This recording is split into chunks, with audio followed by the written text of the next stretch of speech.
Hello friends, स्वागत है आपका फिर से एक नए वीडियो में।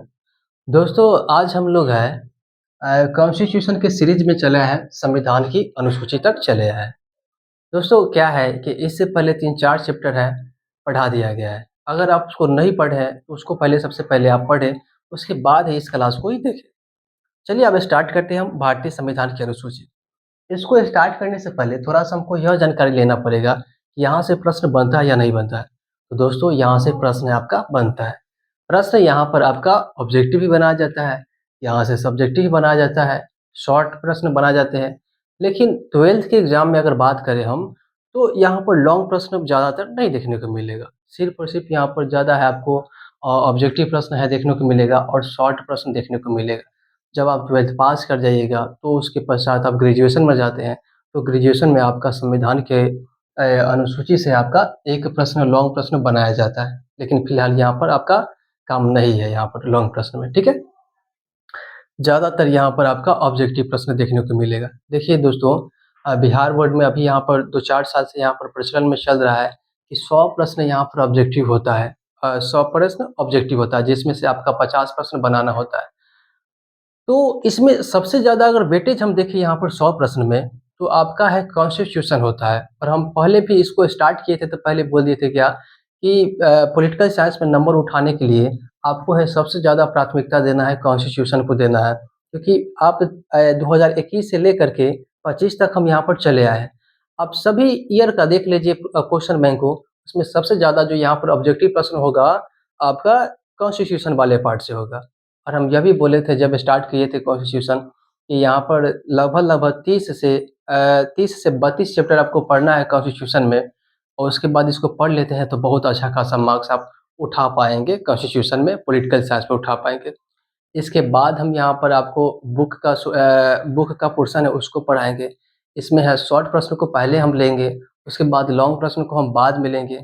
तो उसके बाद हमारा कंप्लीट हो जाएगा पूरा पॉलिटिकल साइंस, और आप है अच्छा खासा मार्क्स उठा पाइएगा। जब इसका सिलेबस खत्म हो जाएगा, तो 90 प्लस पर चले जाइएगा। तो इसी घड़ी में हम लोग यहाँ पर कॉन्स्टिट्यूशन के सीरीज में यहाँ पर चले आए हैं, संविधान की अनुसूची तक चले आए हैं। संविधान की अनुसूची से जितना भी प्रश्न बन सकता है, उसको हम देखने का आज प्रयास करेंगे। चलिए हम पढ़ते हैं, ठीक है?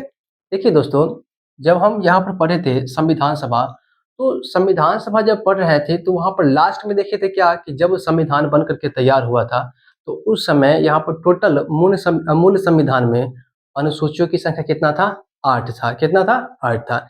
लेकिन वर्तमान घड़ी ऐसा नहीं है।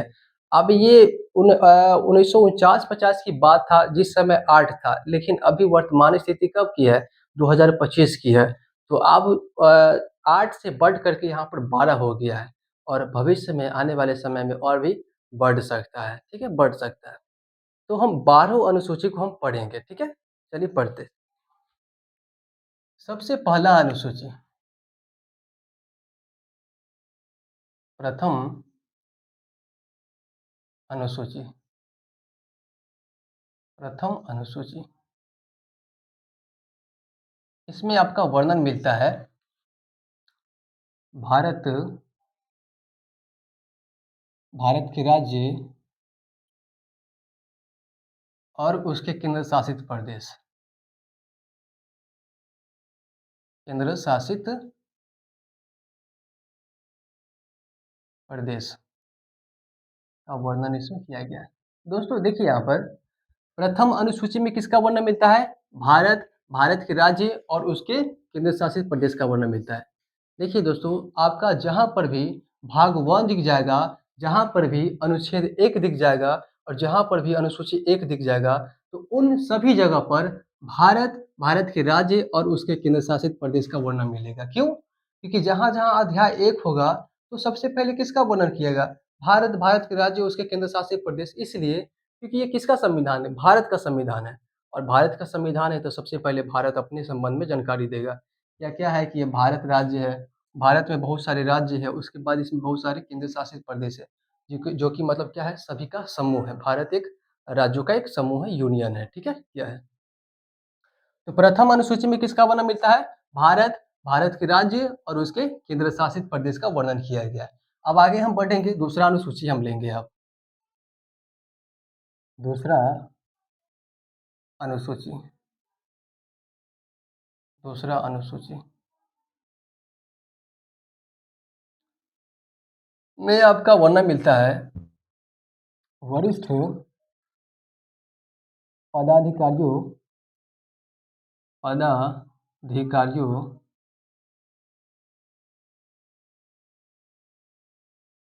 के वेतन एवं भत्ता। देखिए दोस्तों, दूसरी अनुसूची में किसका वर्णन मिलता है? वरिष्ठ पदाधिकारियों के वेतन एवं भत्तों का इसमें वर्णन किया गया। वरिष्ठ हम इसमें प्रयोग क्यों किए हैं शब्द का? क्योंकि वरिष्ठ का मतलब क्या होता है? बड़ा। अब बड़े-बड़े पदाधिकारियों के जितने भी यहाँ पर मतलब बड़े-बड़े पदाधिकारी हैं, उन सभी के जो वेतन का ज़िक्र मिलता है अनुसूची 2 में मिलता है। तो भारत में बड़ा-बड़ा पदाधिकारी कौन है? वरिष्ठ पदाधिकारी कौन है? आप लोगों को भी पता है कि सबसे बड़ा पद कौन होगा? राष्ट्रपति होता है, इसके बाद है उपराष्ट्रपति होता है, इसके बाद है यहाँ पर संसद है, संसद के अध्यक्ष हो सकता है, उपाध्यक्ष हो सकता है, यह भी है बड़ा-बड़ा पदाधिकारी आता है। उसके बाद राज्यसभा का जो सभापति है, यह भी बड़ा पदाधिकारी के रूप में आता है।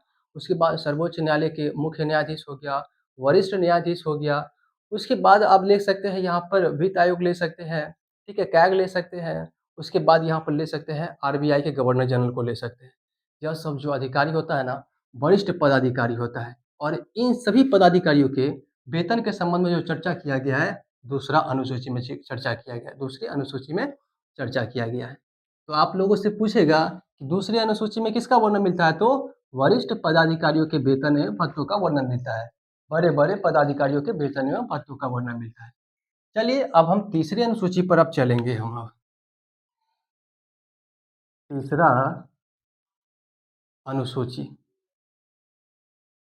तीसरा अनुसूची। इसमें आपका वर्णन मिलता है वरिष्ठ पदाधिकारियों पदाधिकारियों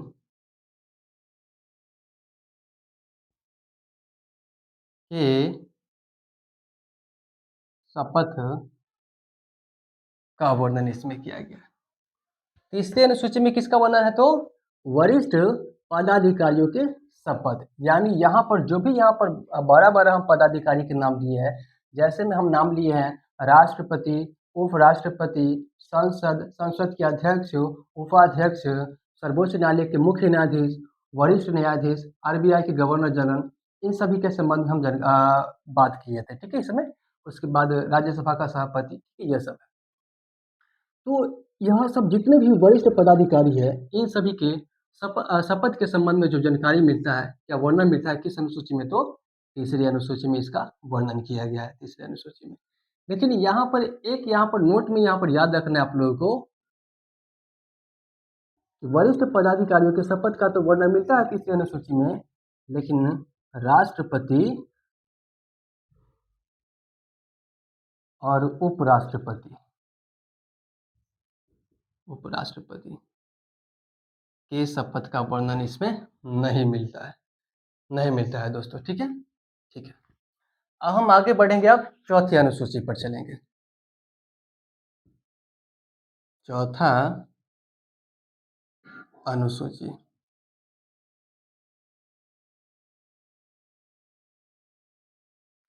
चौथी अनुसूची में आपका वर्णन मिलता है किसका? राज्य सभा में राज्यों के द्वारा राज्यों के द्वारा राज्यसभा में राज्यों के द्वारा राज्यसभा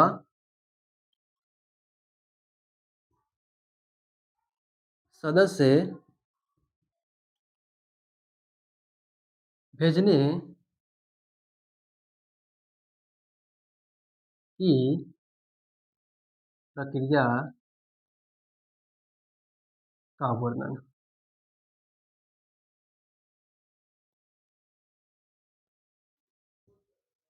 देखिए दोस्तों, चौथे अनुसूची में किसका वर्णन मिलता है? तो राज्यसभा में राज्यों के द्वारा राज्यसभा सदस्य भेजने की प्रक्रिया का इसमें वर्णन किया गया। देखिए दोस्तों, हमारे देश में संसदीय शासन प्रणाली को अपनाया गया, जो कि पहले भी हम पढ़ चुके हैं और यह भी पढ़े थे कि संसदीय शासन प्रणाली में हमारे देश में यहाँ पर संसद के 3 स्तंभ हैं। कितने स्तंभ हैं? 3 स्तंभ हैं। पहला जो स्तंभ है यहाँ पर आपका राष्ट्रपति है। पहला जो स्तंभ है आपका राष्ट्रपति है। दूसरा स्तंभ क्या था? राज्यसभा था। और तीसरा जो आपका स्तंभ था लोकसभा था। तीसरा स्तंभ क्या था? लोकसभा था। लोकसभा। और हम यह भी पढ़े थे कि राज्यसभा में टोटल यहाँ पर सीटों की संख्या कितना है? तो 245 है। और लोकसभा में टोटल सीटों की संख्या कितना है? तो 543 है। प्लस 2 वाली स्थिति था मनोनय वाला, जिसको राष्ट्रपति मनोनय करता था, उसे खत्म कर दिया गया। यह भी हम पढ़ लिए थे। ठीक है, देखिए दोस्तों, ये लोकसभा में यहाँ पर 543 सीट है। इसका जब निर्वाचन होता है, इसका जब चुनाव होता है, तो डायरेक्ट हम लोग चुनाव में भाग लेते हैं। आप लोग में से भी बहुत सारे लोग नहीं दे होइएगा। ठीक है, 2-3 साल के बाद आप लोग दे दीजिएगा। तो बहुत सारे लोग हैं, या बोल सकते हैं क्या कि हम हैं, लोकसभा के जब चुनाव होता है, इसमें प्रत्यक्ष रूप से हम भाग लेते हैं 543 सीट में। ठीक है, और सभी राज्य में यहाँ पर अलग-अलग सीटों की संख्या होती है। जिसका ज़्यादा जनसंख्या होता है, उसी के हिसाब से वहाँ पर उसी के अनुपात में लोकसभा सीट होता है। तो सभी राज्य से है यहाँ पर लोकसभा सीट चला गया, लेकिन डायरेक्ट है, जनता के द्वारा गया है। लेकिन आप बात करिएगा राज्यसभा, तो राज्यसभा में डायरेक्ट है, जनता इसमें भाग नहीं लेता है इसके चुनाव में। ठीक है, हम लोगों के द्वारा यहाँ पर विधानमंडल में जो यहाँ पर विधायक भेजा गया है, उन सभी का चयन होता है विधानमंडल के द्वारा। उसके बाद सभी राज्यों के द्वारा है यहाँ पर भेजे जाते हैं राज्यसभा में सदस्य। और यह भी आप याद रखिएगा कि राज्यसभा हो गया या लोकसभा हो गया, इसमें जो सदस्य का जो यहाँ पर आवंटन किया गया, जनसंख्या के आधार पर किया गया। जिसके पास ज़्यादा जनसंख्या होगा, वह है राज्यसभा सदस्य, लोकसभा सदस्य सबसे ज़्यादा भेजेगा। तो आप लोगों को पता ही है कि यूपी वह राज्य है जिसके पास क्या है? सबसे ज़्यादा जनसंख्या है। इसीलिए राज्यसभा में देखेंगे तो भी, और उसके बाद लोकसभा में देखेंगे तो भी, इन दोनों यहाँ पर सदनों में सबसे ज़्यादा यहाँ पर संसद भेजने वाला राज्य बनता है कौन? तो यूपी बनता है। यह भी आपको ख्याल रहना चाहिए। ठीक है, चलिए हम आगे बढ़ते हैं। आप तो अनुसूची 4 में किसका वर्णन मिलता है भाई? राज्यसभा में राज्यों के द्वारा राज्यों के द्वारा सदस्य भेजने की प्रक्रिया का वर्णन। ठीक है, अब आगे बढ़ते हैं। अब अनुसूची हम 5 पर चले जाते हैं। 5वां अनुसूची।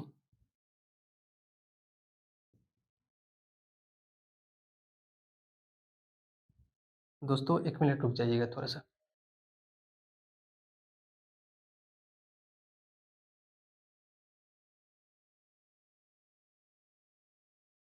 ठीक है, चलिए देखते हैं 5वीं अनुसूची में किसका वर्णन मिलता है। तो आपका भारत के अनुसूचित जाति अनुसूचित जाति एवं जनजातियों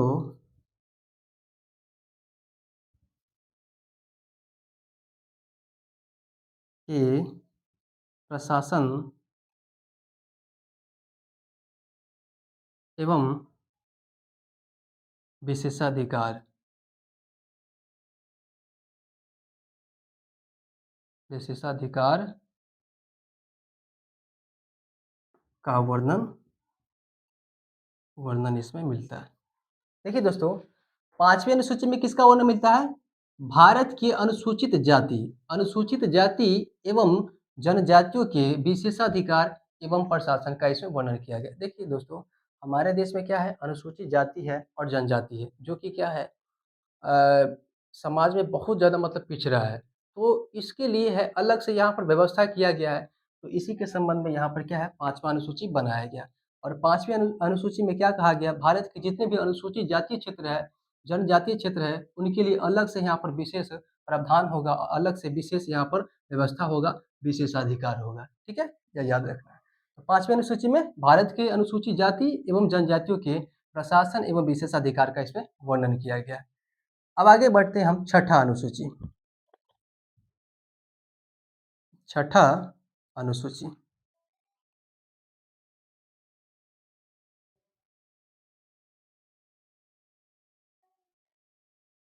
छठा अनुसूची। छठे अनुसूची में आपका वर्णन मिलता है पूर्वोत्तर भारत के, पूर्वोत्तर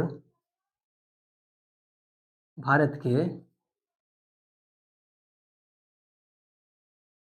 4 जनजातीय क्षेत्र, जनजातीय क्षेत्र असम, मिजोरम, त्रिपुरा, मेघालय, मेघालय यानी AMTM, ए से असम, एम से मिजोरम, टी से त्रिपुरा, AMTM, एम से मेघालय के प्रशासन का वर्णन वर्णन मिलता है इसमें। छठे अनुसूची में किसका वर्णन मिलता है तो पूर्वोत्तर भारत के। पांचवी अनुसूची में पूरे भारत के अनुसूचित जाति एवं जनजातियों के विशेषाधिकार का वर्णन। और छठा अनुसूची में चले, यहाँ पर सिर्फ और सिर्फ यहाँ पर 4 जनजातीय क्षेत्र, वो भी कहाँ का तो पूर्वोत्तर भारत के जनजातीय क्षेत्र। पूर्वोत्तर भारत के 4 जनजातीय क्षेत्र असम, मिजोरम, त्रिपुरा, मेघालय यानी AMTM के विशेषाधिकार का वर्णन मिलता है यहाँ पर। ठीक है, यह देखिए दोस्तों, इसको हम समझने के लिए थोड़ा सा एक करेंट का विषय भी ले सकते हैं। आप लोगों को पता होना चाहिए कि एक 2 साल पहले हाल ही में यहाँ पर एक बहुत बड़ा प्रोटेस्ट हुआ था लद्दाख के क्षेत्र में, सोनम वांगचुक के द्वारा। उन लोगों का कहना क्या था कि हम लोगों को है छठी अनुसूची में यहाँ पर अनुसूचित जनजातीय क्षेत्र है, मतलब घोषित करिए, यहाँ पर घोषित कर दीजिए। और बहुत ज़्यादा प्रोटेस्ट भी कर रहा था कि मतलब इसको घोषित करना चाहिए, करना चाहिए। लेकिन क्या है कि सरकार है, सभी चीज़ों को है सोच समझ करके है, मतलब विचार करके किसी चीज़ को लागू करेगा करेगा ना, ठीक है? डायरेक्ट यहाँ पर इमोशन में नहीं चला जाएगा। जब पहले देखता है कि अगर हम लागू करते हैं तो क्या होगा, अगर लागू नहीं करते हैं तो क्या होगा? तो वहाँ पर इसलिए लागू नहीं किया गया क्योंकि अगर वहाँ पर लागू कर देता तो बिहार के भी बहुत सारे ऐसे क्षेत्र होते जो कहते क्या कि हमको भी है, आप है छठी अनुसूची में जगह दीजिए, उसके बाद हमको विशेषाधिकार का वर्णन दीजिए। कोई भी जनजाति कह सकता था कि आप आपको विशेष रूप से प्रावधान दीजिए। या झारखंड का कोई और भी जनजातीय क्षेत्र है, प्रोटेस्ट करने लगता है और कहता है कि हमें जनजातीय क्षेत्र में यहाँ पर दर्जा दीजिए। महाराष्ट्र हो जाता, उसके बाद यूपी हो जाता, सभी जगहों पर प्रोटेस्ट होने लगता और कहता है कि छठे अनुसूची में हमको जगह दीजिए और यहाँ पर हमको विशेषाधिकार दीजिए। जिसके चलते यहाँ पर कभी भी यहाँ पर प्रोटेस्ट के दम पर किसी भी क्षेत्र को जनजातीय क्षेत्र घोषित नहीं किया जाता है। जनजातीय क्षेत्र घोषित करने के लिए या अनुसूचित जाति क्षेत्र घोषित करने के लिए राष्ट्रपति के पास में पावर होता है। राष्ट्रपति पूरे मामले को है खंगालेगा, उसके बाद देखेगा, उसको उचित लगता है कि इस क्षेत्र को जनजातीय क्षेत्र घोषित करना चाहिए, अनुसूचित जाति क्षेत्र घोषित करना चाहिए और है यह अनुसूचित जाति क्षेत्र घोषित करने लायक है, तभी इसको घोषित करेगा। ऐसे नहीं कर सकता, प्रोटेस्ट के दम पर है, किसी सरकार को है यहाँ पर दबाव में डाल करके है, हम किसी भी क्षेत्र को अनुसूचित जाति क्षेत्र, जनजाति क्षेत्र घोषित नहीं कर सकते हैं। सरकार इतना बुर्बक नहीं है। ठीक है, आगे बढ़ते हैं। दोस्तों, हम अभी 6 अनुसूची को हम पढ़ लिए। अब इसको थोड़ा-सा हम रिवीजन करेंगे, उसके बाद हम यहाँ पर जो बच गया अनुसूची, उसको हम पढ़ने का प्रयास करेंगे। देखिए दोस्तों, प्रथम अनुसूची को आप एक साथ रखिए क्योंकि इसका जो संबंध है किसी के साथ नहीं है। प्रथम अनुसूची में किसका वर्णन मिलता है? भारत के राज्य और केंद्र शासित प्रदेश का इसमें वर्णन मिलता है। जहाँ पर भी अनुसूची 1 होगा, अनुच्छेद 1 होगा, भाग 1 होगा, सभी जगह पर भारत के राज्य और उसके बाद केंद्र शासित प्रदेश का वर्णन मिलेगा। उसके बाद 2 और 3 को हम एक साथ रखेंगे क्योंकि इस दोनों का संबंध आपस में बनता है। दूसरी अनुसूची में किसका वर्णन मिलता है तो वरिष्ठ पदाधिकारियों के वेतन एवं भत्तों का वर्णन मिलता है। बड़ा-बड़ा पदाधिकारी और हम पढ़े भी थे, ठीक है? उसके बाद तीसरी अनुसूची में क्या बोल रहा है? यही वरिष्ठ पदाधिकारियों के शपथ का वर्णन मिलता है इसमें, ठीक है? लेकिन इसमें नोट में क्या है? राष्ट्रपति और उपराष्ट्रपति के शपथ का वर्णन इसमें नहीं देखने को मिलता है। उसके बाद चौथे को है एक साथ रखिए क्योंकि इसका संबंध है किसी के साथ नहीं है। चौथे अनुसूची में किसका वर्णन मिलता है तो राज्यसभा में राज्यों के द्वारा राज्यसभा सदस्य भेजने की प्रक्रिया का वर्णन मिलता है इसमें। उसके बाद 5 और 6 को हम साथ में रखेंगे, क्योंकि अनुसूचित जाति क्षेत्र और जनजातीय क्षेत्र से ये संबंधित अनुसूचियाँ हैं। 5वीं अनुसूची में भारत के अनुसूचित जाति एवं जनजातीय क्षेत्र के प्रशासन एवं विशेषाधिकार का वर्णन है। वही 6ठी अनुसूची में हम आते हैं, यहाँ पर एक खास एरिया है पूर्वोत्तर भारत यानी 7 सिस्टर्स। ये 4 जनजातीय क्षेत्र असम, मिजोरम, त्रिपुरा, मेघालय के विशेषाधिकार का इसमें वर्णन किया गया है। अब हम बढ़ेंगे आगे, जो भी बच गया उसको हम लेते हैं। चलिए मिटाते हैं इसको अब।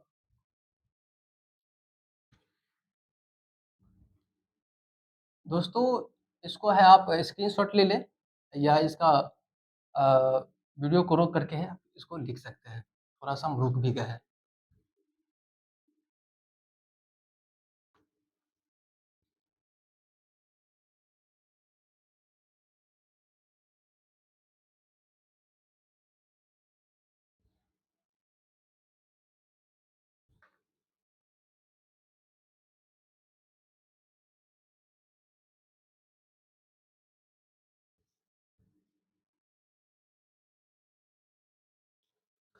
चलिए दोस्तों, अब जो सब अनुसूची बच गया है उसको भी हम देखने का प्रयास करते हैं।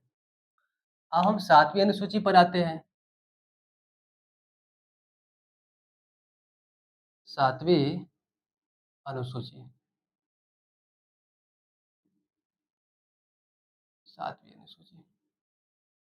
7वीं अनुसूची में आपका सूचियों का वर्णन मिलता है। सूचियों का वर्णन और सूचियों की संख्या 3 है। 7वीं अनुसूची में किसका वर्णन मिलता है? सूचियों का वर्णन मिलता है और सूचियों की संख्या कितनी है तो 3 है, यह भी ध्यान रखना है। 3 कौन-कौन है उसको हम पढ़ लेते हैं। पहला ले लेते हैं, दूसरा ले लेते हैं, तीसरा ले लेते हैं। पहला जो अनुसूची है संघ सूची, संघ सूची। दूसरा जो अनुसूची है राज्य सूची।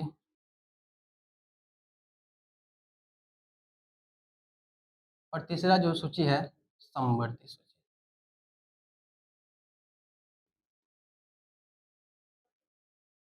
इसको समझते हैं।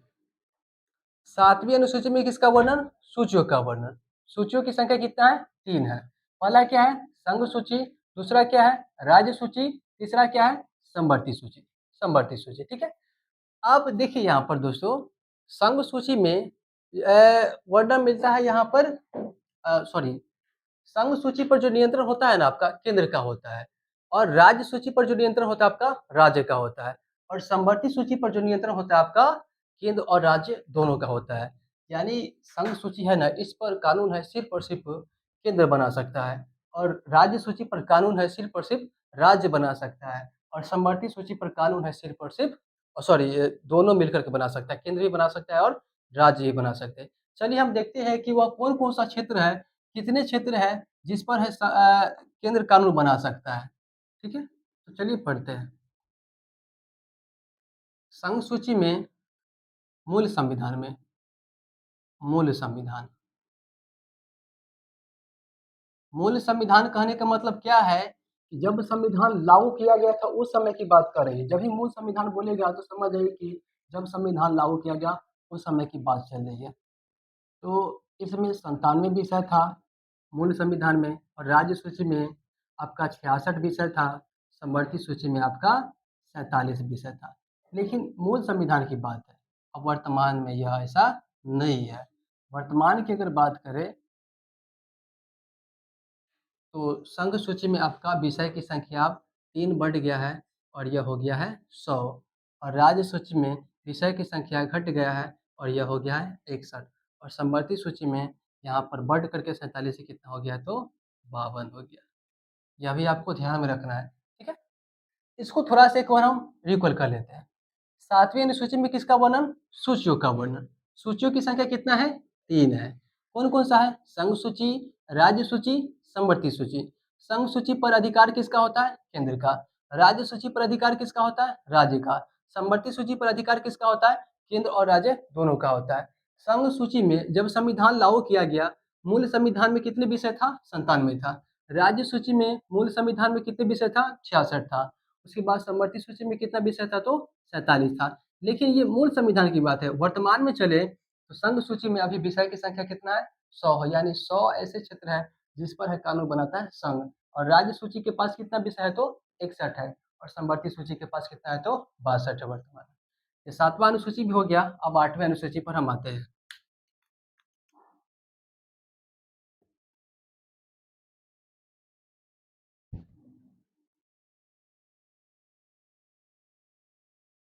8वां अनुसूची। 8वें अनुसूची में आपका भाषा का वर्णन वर्णन किया गया है, ठीक है। अब यहाँ पर भी मूल संविधान में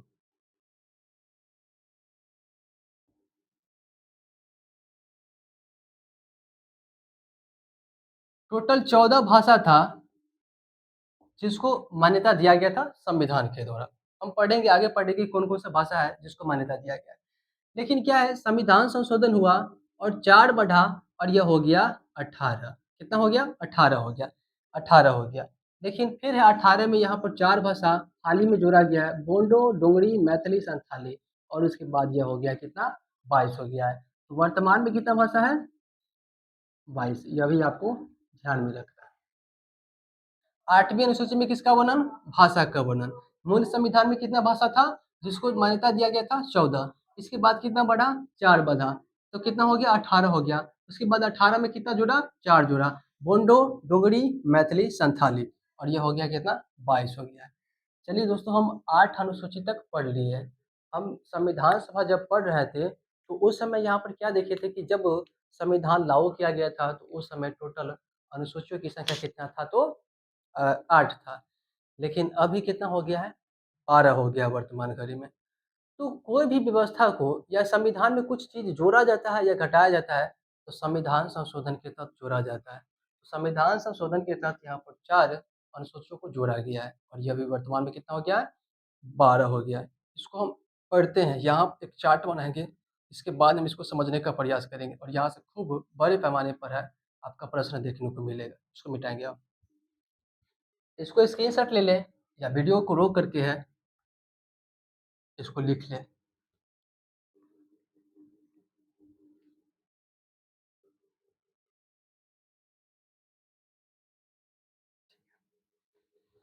चलिए दोस्तों, अब हम पढ़ने का प्रयास करेंगे कि किसकी संविधान संशोधन के तहत है 8वां अनुसूची को जोड़ा गया है। पहला हम लिख रहे हैं यहाँ पर क्रम, पहला खंड है। दूसरा खंड हम लिखेंगे संशोधन, संशोधन। और तीसरा हम खंड यहाँ पर लिखेंगे आपका वर्ष।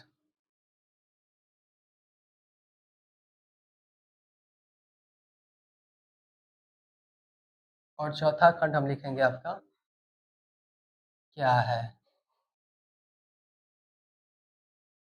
और पांचवा खंड हम लिखेंगे आपका विशेषता।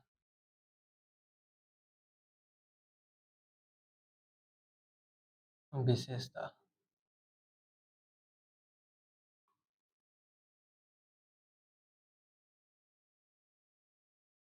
देखिए दोस्तों, ये जो 4 जो अनुसूची बच गया है, इसको समझने के लिए हमें एक चार्ट का प्रयोग करना पड़ेगा। और इस चार्ट को यहाँ पर हम 1, 2, 3, 4, 5, 5 खंडों में बाँटे हैं। 5 खंड में क्यों बाँटे हैं? पहला यहाँ पर क्या है? क्रम, यानी 9, 10, 11, 12 है, ये क्रम से जुड़ा है, इसलिए इसको हम रखे हैं, क्रम में रखे हैं। संशोधन मतलब क्या है कि 9, 10, 11, 12 है, किसी न किसी संविधान संशोधन के तहत जोड़ा गया होगा, इसलिए हम यहाँ पर संशोधन लिखे हैं। और वर्ष हम लिखे हैं, यानी 9, 10, 11, 12 है, किसी न किसी वर्ष जोड़ा गया होगा, इसीलिए यहाँ पर हम लिखे हैं, वर्ष लिखे हैं। और उसके बाद 9, 10, 11, 12 कुछ ना कुछ होगा ना, क्या है, इसलिए हम यहाँ पर लिखे क्या है। उसके बाद विशेषता लिखे हैं कि 9 की विशेषता क्या है, 10 की विशेषता क्या है, 11 की विशेषता क्या है, 12वीं की विशेषता क्या है। तो ये चार्ट समझने में आपको दिक्कत नहीं होना चाहिए। अब हम बढ़ेंगे आगे। चलिए देखते हैं यहाँ पर 9वां जो अनुसूची है, प्रथम प्रथम संविधान संशोधन के तहत जोड़ा गया है। प्रथम संविधान संशोधन के तहत जोड़ा गया है। ठीक है, यह है, याद रखिए। उसके बाद ये जोड़ा गया था किस वर्ष? तो 1951 को जोड़ा गया। और उसके बाद पूछा है कि 9वीं अनुसूची है किससे संबंधित है? तो दल बेदल से। ये क्या था भाई? तो भूमि सुधार, सॉरी, भूमि सुधार से यह संबंधित था, भूमि सुधार। उसके बाद आगे हम बढ़े, 9वीं अनुसूची की विशेषता क्या है? यहाँ पर हम लिखेंगे ब्लैंक, क्योंकि इसकी विशेषता कुछ नहीं है। अब हम आगे बढ़ेंगे। 9 के बाद कौन सा अनुसूची जोड़ा गया? 10वां अनुसूची जोड़ा गया। 10वां अनुसूची है कि संविधान संशोधन के तहत जोड़ा गया? तो 52वां संविधान संशोधन के तहत जोड़ा गया है। इस वर्ष जोड़ा गया है? तो 1985 को जोड़ा गया है। और ये 10वां अनुसूची है किससे संबंधित है? तो यह दल बदल से संबंधित है। इसकी विशेषता क्या है? इसकी विशेषता कुछ भी नहीं है, इसको भी खाली रखिए। अब हम आगे बढ़ेंगे। 10 के बाद है कौन सा अनुसूची जोड़ा गया? 11वां अनुसूची जोड़ा गया। 11वां अनुसूची है किस संविधान संशोधन के तहत जोड़ा गया? तो 73वां संविधान संशोधन के तहत जोड़ा गया। किस वर्ष जोड़ा गया है? तो 1992-93 को जोड़ा गया है। और यह क्या है? तो पंचायती राज से संबंधित है। पंचायती राज से संबंधित। और उसके बाद 11वीं अनुसूची की विशेषता क्या है? तो इसे है 29 कार्य क्षेत्र दिया गया था। पंचायती राज व्यवस्था समझ रहे हैं ना? सभी के मतलब यहाँ पर पंचायत में, यहाँ पर पंचायती राज व्यवस्था होता है। ठीक है, और पंचायत में 29 कार्य क्षेत्र दिया गया होता है। अगर देखिए यहाँ पर 29 कार्य क्षेत्र जो भी है, अगर आपके गाँव में पूरा नहीं हो रहा है, तो आप है यहाँ पर घेर सकते हैं उस मुखिया को, सरपंच को, लेकिन कौन इतना ज़्यादा है टेंशन लेने जाएगा। ठीक है, इतना ज़्यादा टेंशन नहीं लीजिए, अपना पर विश्वास रखिए, आगे बढ़िए। पॉलिटिक्स में नहीं पढ़ना चाहिए। 12वां इसके बाद अनुसूची जोड़ा गया, और 12वां जो अनुसूची जोड़ा गया था 74वां संविधान संशोधन के तहत जोड़ा गया। और ये किस वर्ष जोड़ा गया? तो 1992-93 को ही जोड़ा गया। क्या किससे संबंधित है? तो नगर प्रशासन से। नगर प्रशासन मतलब समझ रहे हैं ना, हमारे पंचायत में पंचायती राज व्यवस्था होता है, और शहर में यहाँ पर नगर निगम देखने को मिलता है, नगर प्रशासन। और इसको भी कुछ कार्य दिया गया है, इसे 18 कार्य क्षेत्र दिया गया है, क्षेत्र दिया गया है। तो इस प्रकार से हम जो यहाँ पर अनुसूची जो जोड़ा गया है, सभी को हम पढ़ लिए एक चार्ट के थ्रू। अब इस चार्ट को आप ऐसे याद नहीं करिएगा दोस्तों, आप इस चार्ट को है आप ऐसे याद करिए। ठीक है, ऐसे याद करिए। जैसे ये 9वां अनुसूची है, तो किस संविधान संशोधन? तो प्रथम संविधान संशोधन। 10वां 52वें संविधान संशोधन। 11वीं अनुसूची की संविधान संशोधन? तो 73वां। 12वीं 74वां। इसको ऐसे याद करना है। उसके बाद 9वीं अनुसूची कब जोड़ा गया? 1951 को ऐसे याद करना है। 10वीं अनुसूची कब जोड़ा गया? तो 1985 को जोड़ा गया। 11वीं अनुसूची कब जोड़ा गया? तो 1992-93 को जोड़ा गया। और 12वीं अनुसूची कब जोड़ा गया? तो 1992-93 को जोड़ा गया। ऐसे याद करना है। उसके बाद 9वीं अनुसूची क्या है? ये भूमि सुधार से संबंधित है। 10वीं अनुसूची क्या है? तो दल बदल से संबंधित है। 11वीं अनुसूची क्या है? तो पंचायती राज से व्यवस्था से संबंधित है। और 12वीं अनुसूची क्या है? तो नगर प्रशासन से संबंधित है। 9वीं अनुसूची की विशेषता क्या है? कुछ भी नहीं है। 10वीं की विशेषता क्या है? कुछ भी नहीं है। 11वीं की विशेषता क्या है? इसे 29 कार्य क्षेत्र दिया गया। और 12वीं की विशेषता क्या है? इसे 18 कार्य क्षेत्र दिया गया है। बस खत्म हो गया हमारा अनुसूची। देखिए दोस्तों, आप है हमारे साथ है, बने रहिए, विश्वास करिए। सब्सक्राइबर्स अभी कम हैं, लेकिन हम वादा करते हैं कि आप हमारे साथ अगर जुड़े रहते हैं, तो आपका अच्छा खासा नंबर है, हम उठा देंगे। ठीक है? अ, अगर आपको अच्छा लगा है तो कमेंट्स आप करिए, क्योंकि आप कमेंट्स करते हैं तो हमें मोटिवेशन मिलती है, और मैं और ऊर्जा के साथ है आपके साथ बना रहूँगा। अगर ऊर्जा को आप घटाना चाहते हैं तो कमेंट्स नहीं करिए, अगर आप ऊर्जा को बढ़ाना चाहते हैं तो कमेंट्स ज़रूर करिए। लाइक भी करिए और दोस्तों के साथ शेयर भी करिए, क्योंकि पढ़े ऐसे कि पढ़ा सके, और पढ़े ऐसे कि दोबारा पढ़ना भी ना पड़े। ठीक है? यह ध्यान में रखिएगा। तो आज के लिए इतना ही रहने देते हैं। अब हमारी मुलाकात होगी अगले वीडियो में, तब तक के लिए धन्यवाद। जय हिंद, जय भारत।